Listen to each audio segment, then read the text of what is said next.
let's take a moment together and just gently allow your eyes to be closed.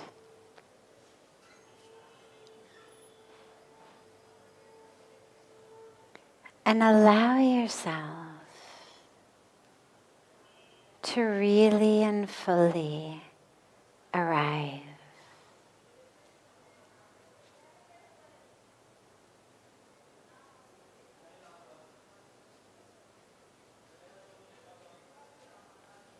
Your body is here,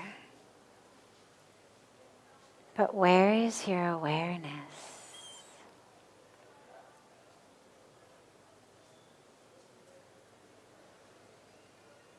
Where are you present?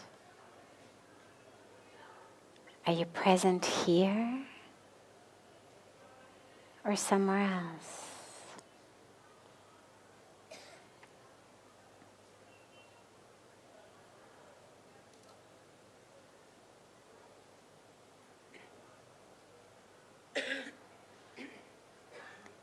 Allow that presence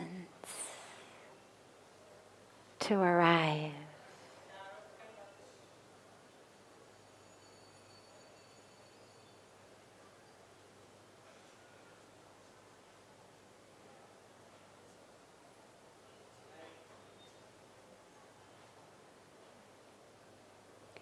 And draw that awareness inward.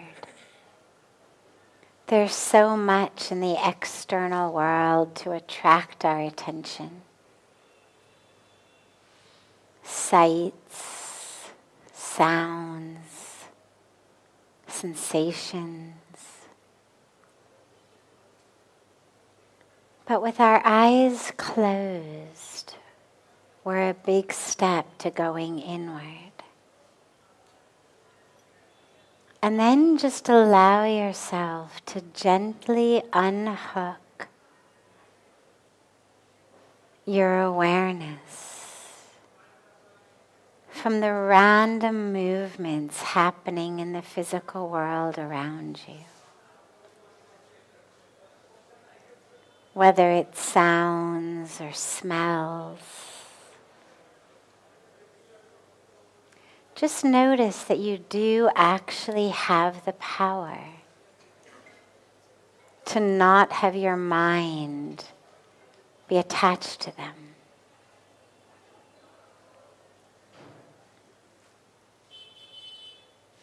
Just draw the awareness inward.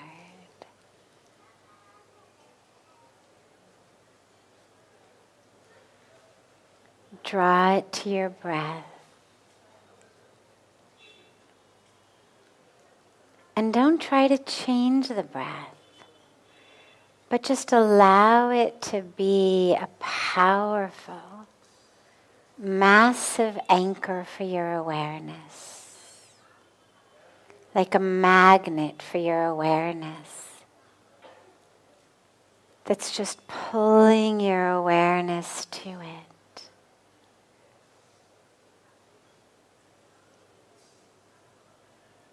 Feel that awareness just become one with your breath.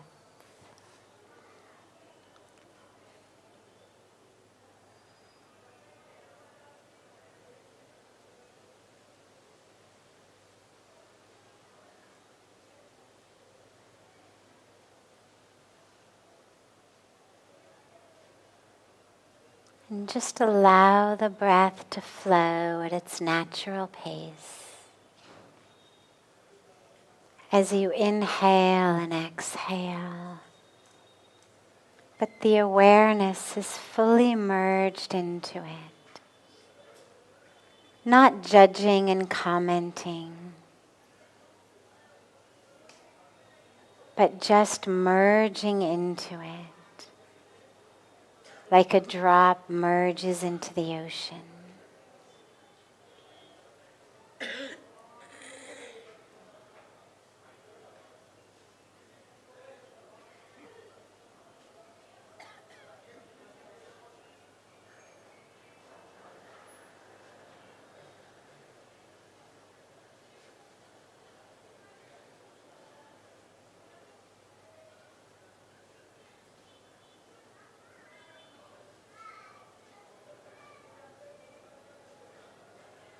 if you find yourself being distracted by the movement of the mind that we call thoughts, just see them as little bubbles, like children blow bubbles. And just allow each individual thought to just pop and be gone. And you may notice that another has arisen, and that's okay. Just let it pop and be gone. And in between the arrival of each bubble, just draw that awareness back to the breath as that sacred prana flows in, filling us, nourishing us and nurturing us.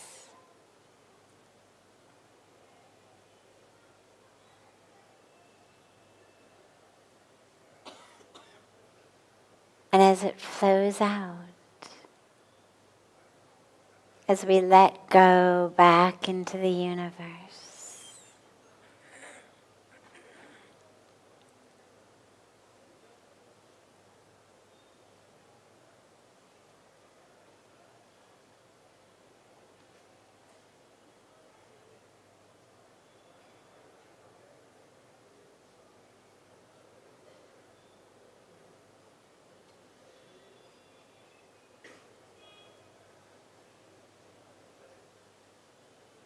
you can add a very gentle and simple mantra to it if you find that your mind is being distracted.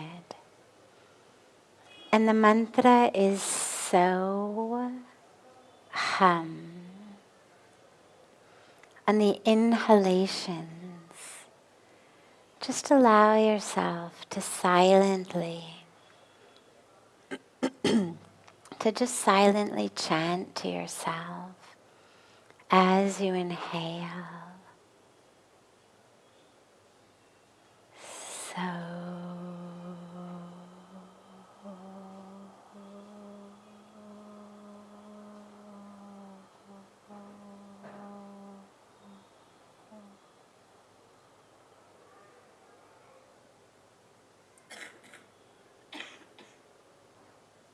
And as you exhale, allow yourself to just gently, silently chant.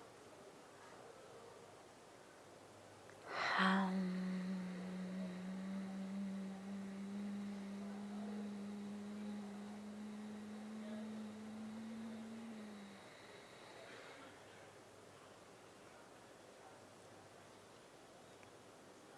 It means I am that. I am one with all. I am the creator. I am the creation.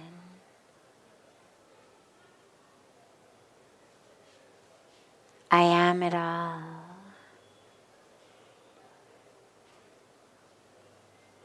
There's no place I end and the universe begins. I am that. Just allow yourself to chant it silently to yourself. So hum.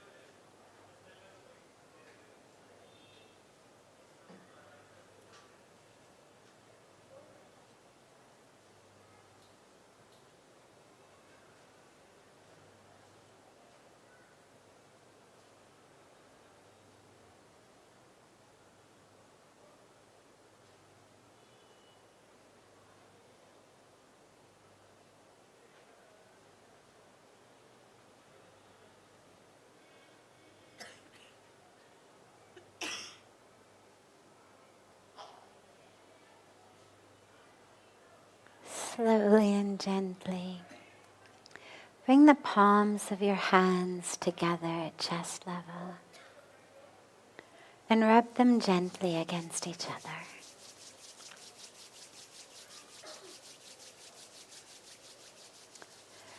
Press the palms of your hands into your closed eyes.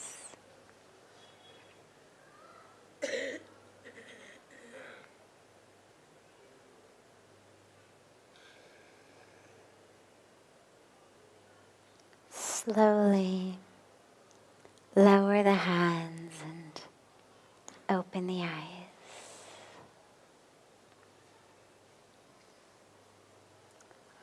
Welcome to Satsang.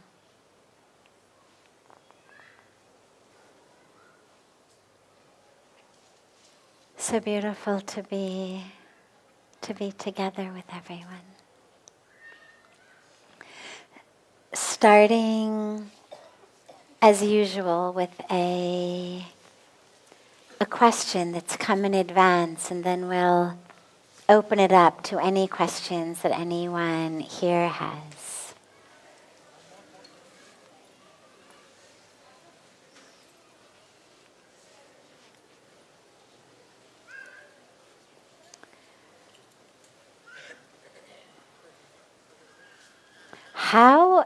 How can we figure out what issues or traits or behaviors we need to work on?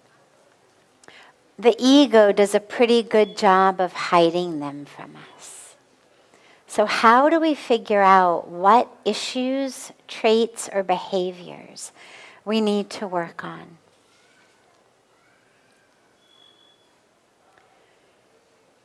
Usually, a practice of introspection, deep introspection, will show that to us, if we're really honest.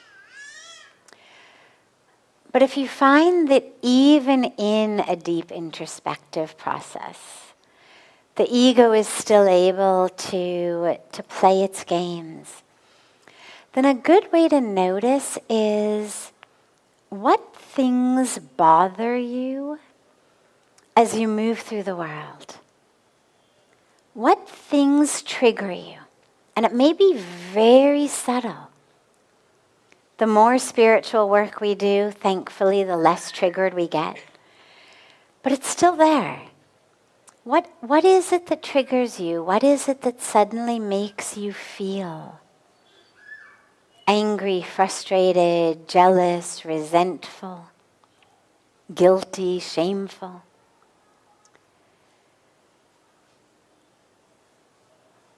What situations with other people are the most difficult for you? And normally for most of us, if we're asked that question, we'll give examples of situations with people who are difficult. Well, obviously it's difficult because that person is obnoxious. Or it's difficult because that person is ignorant. That person is living in judgment, and so being with them is difficult. But if we're really honest, Sandeepya Vinod Kobulalana, if we're really honest, we notice that maybe it's not only the other person. Just for a moment, think, what would it be? What would it be if it weren't that person's fault? If it weren't because that person was obnoxious? Why else might I find difficulty with that person?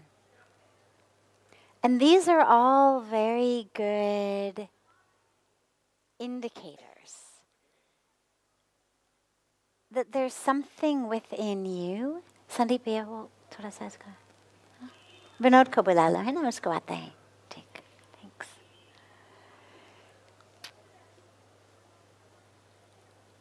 that's a really good indication that there's something in you that is amiss. Because if you look at beings, enlightened beings, beings like the Buddha, well, in all of the stories, not only the teachings, but all of the stories that I've ever read, I've never heard once of the Buddha saying, "My God, that guy is really annoying. Could somebody please remove this obnoxious person? Could someone please make this situation easier for me to handle? Could someone just please free me from the clutches of this one or that one?" I've never heard of it. I've never heard of any enlightened master, mystic, yogi of any tradition need to rearrange the world around them in order for them to feel the presence of God, to feel peaceful, to feel joy, to feel bliss. And so if you find that there's anything in your life that is keeping you from feeling totally one with God, whatever that may mean to you in your spiritual tradition, if there's anything in your life that's keeping you from living in absolute peace in this moment, that would be a great place to start in looking at what your issues might be. You know, in psychology, we speak about projection. That I project onto you that which is in me. And so if I see someone who's really self-centered, or who's really judgmental, or who's really jealous, or who's really greedy in you, chances are that's something that I'm subconsciously or unconsciously working with in my own self, or need to work with in my own self.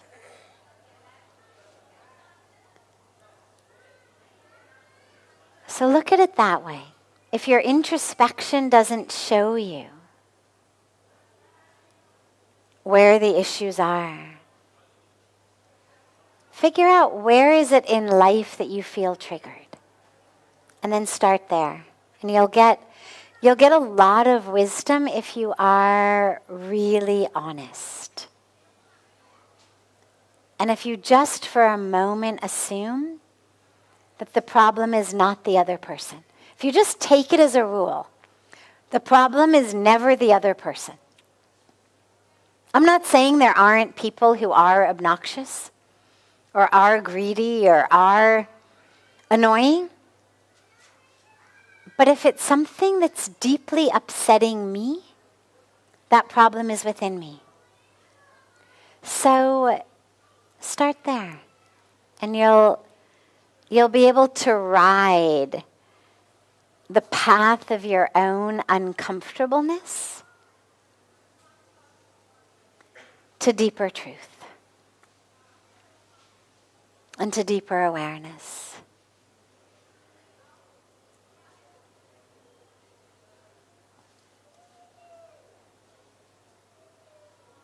Other questions?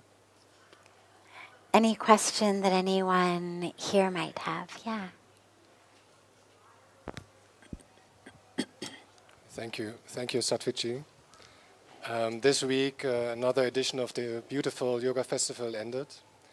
And as we are going back abroad to other countries, I would like you, if you can share your vision about this question.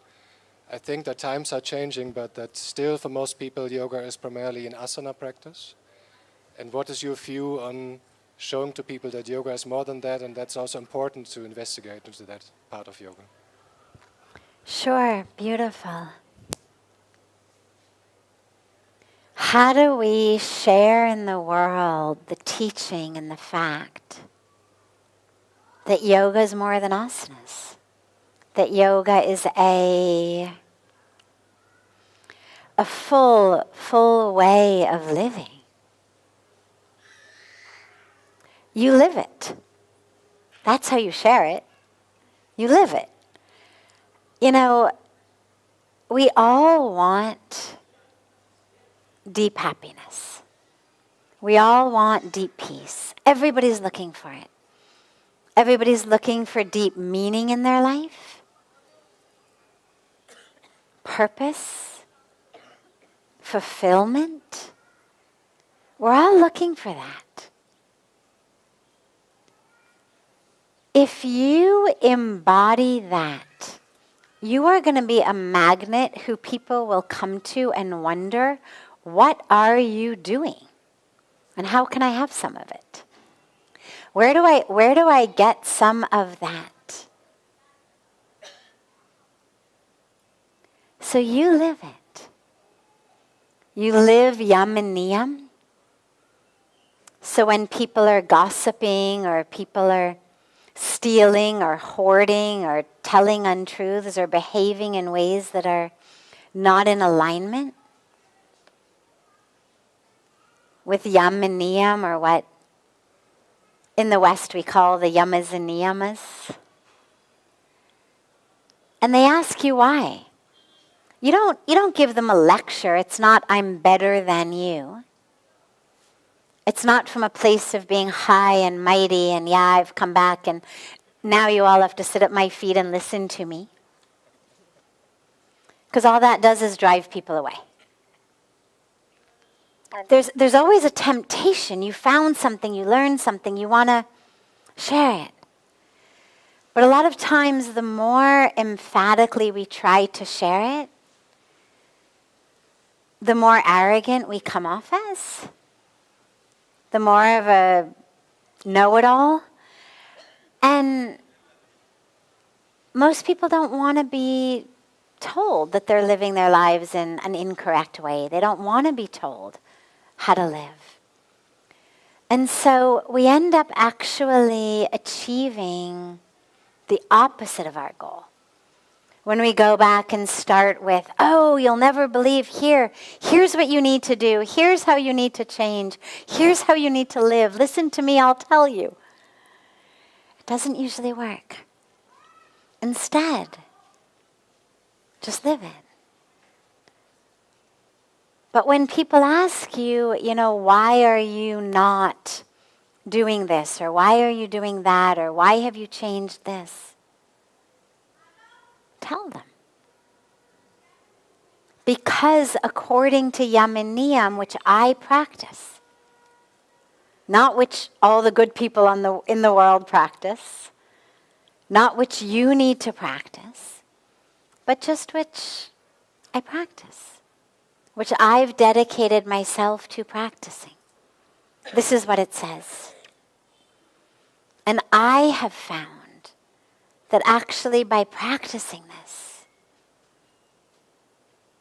I feel, and fill in the blanks, I feel more peaceful, I feel more in alignment, I feel more connected to purpose, to dharma.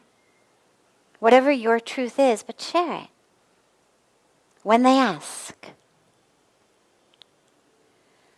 And then, of course, you live the other limbs, the higher limbs of these 8 limbs of yoga, Ashtanga yoga. You live them as well. You practice meditation. And you practice it so that you will experience samadhi. So, why are you meditating? A lot of people sadly think that meditation is that which we do just so that we can concentrate better at work or in school. And yeah, that happens and it's great. But I've had a lot of people, come and say, I want to learn to meditate so that I can concentrate more at work, or so I can do better in school. I think, wonderful, no problem. But recognize that ultimately meditation gives us a lot more than better concentration. It gives us a lot more than a cognitive edge in work, in school. It's actually that which shows us the very truth of who we are. It's that which merges into, becomes samadhi. That bliss, that ecstasy, that oneness.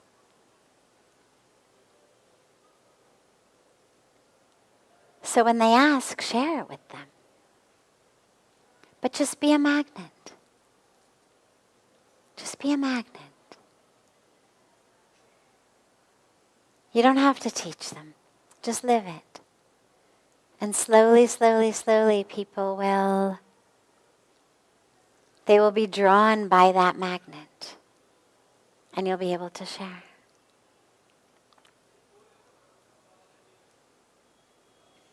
Beautiful. Other questions? Yes.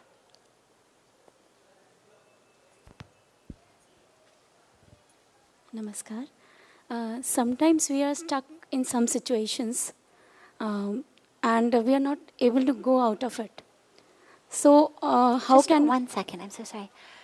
Can you hear in the far back? Can people in the back hear? Great. So we are stuck to some situations or some events or any thoughts. I can say thoughts. So how can we get out of it or positively, not negatively? Yeah, we all get stuck in thoughts and thought patterns. The way to break it is the way that we break any habit. Because the reason that we get stuck in these patterns is it literally just becomes a habit. Like, this is how I think. This is how I am. And the thought itself, or the pattern of thought, takes hold, quite literally, of the neurons of our brain and changes the way they function. We think that thoughts are somehow this thing and they're, coming into me. They're being produced by my brain cells. That's why when we talk about them as bubbles, that's really what they are. Each individual thought is just a bubble. But what happens is my brain gets in the habit of thinking in a certain way, of having the neurons work in a certain way, in a pattern. What you could call a sanskara. Right? It's an impression. It's a way of moving. In neurology, they say neurons that fire together, wire together. So for example, let's say I'm angry and I throw a temper tantrum. And in that temper tantrum, I've got this huge rush of endorphins. And in that rush of endorphins, the pain that I was feeling is sort of numbed. Because as I'm throwing a temper tantrum, I'm hyperventilating and I'm literally causing a rush of these hormones in the body that block pain. And so, wow, I feel so much better after my temper tantrum. Now what happens? Next time I'm angry, I'm much more likely to throw a temper tantrum. Not because I have cognitively said, oh, that felt better, but because I've created a neural network, a pattern that says anger, temper tantrum. In the West, sadly, in the teachings of psychology, we speak a lot about just get it out. As though somehow emotions were things like something bad you'd eaten, some bad food that once you vomit, you're just going to feel better. But our emotions are not actually like that. You actually can't vomit them up. You can't have them surgically removed. there isn't a way to just get it out. And the more we get it out like that, all that happens is we become more likely to throw temper tantrums. We're more likely to do it rather than less likely. Because it has wired together in my brain anger, temper tantrum, relief. Now that is how I act. Thought patterns happen very similarly. A thought takes hold in my mind. Life isn't fair. My life especially is not fair. Everybody gets things that are better than I do. People take advantage of me. I always get the short end of the stick. I do good things and bad things happen to me. Life isn't fair. We'll just call that my thought pattern that is now stuck in my mind. Well, the more I think that, the stronger the groove in my mind becomes that this is how I think. Now, everything that happens, I trip and I fall and I say, oh, see, I told you, life isn't fair.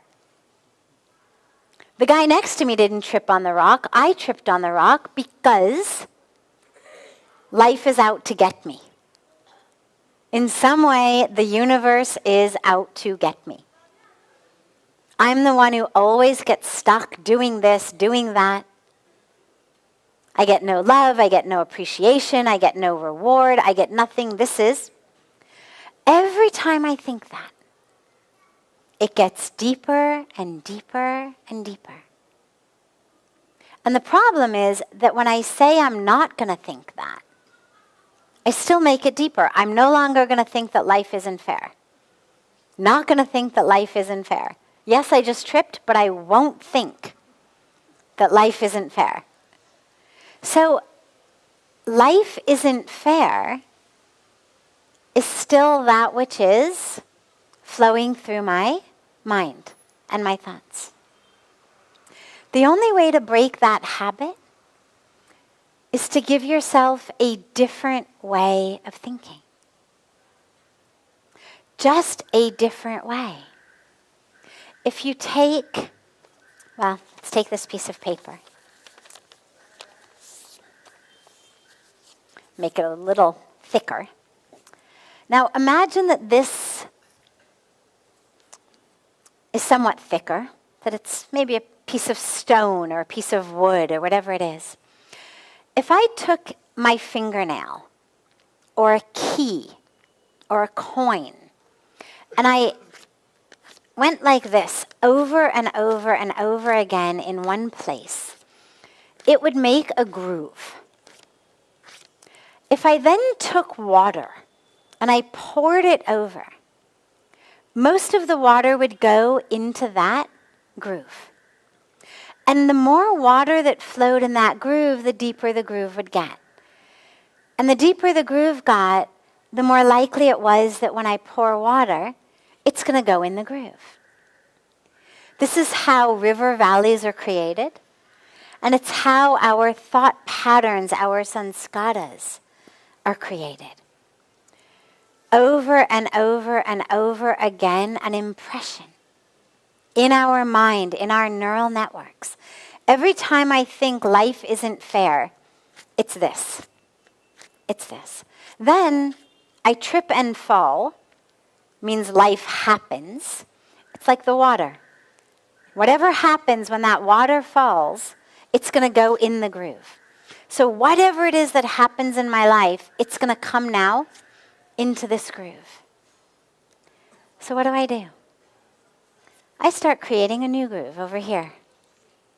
I can't yell at this groove and expect it to somehow fill itself back up. You can't yell at your neurons and somehow expect them to stop firing in that way. But you create a new groove over here. Deeper and deeper. Deeper. I am blessed. The universe is my friend. The universe loves me. Over and over. and over. Everything is happening for my benefit. Over and over. And now when you pour water, half of it goes here, half of it goes there. But as I keep working this groove, and it gets deeper than this one, now more of the water comes here. Now when life happens, it flows here. And because the brain is constantly changing, very much like a natural river valley, not at all like a piece of paper or a rock, this groove will actually fill in. If a river stops flowing in a river valley, over time, grass is going to grow, vegetation will come, trees will grow. Slowly, slowly, the valley will fill itself in. So that's what you do. You just choose a different thought. A mantra is also very, very powerful to break the cycle. If instead of thinking life isn't fair, I start chanting my mantra, it's a very powerful, immediate way of shifting my mind. So even before you try to give a different thought, you may just decide to just free yourself from that pattern altogether, that you don't need a different thought necessarily. And you can instead just use your mantra. Whenever the thought arises, just chant the mantra. And slowly, slowly, slowly, that pattern will let go and stop. Other questions?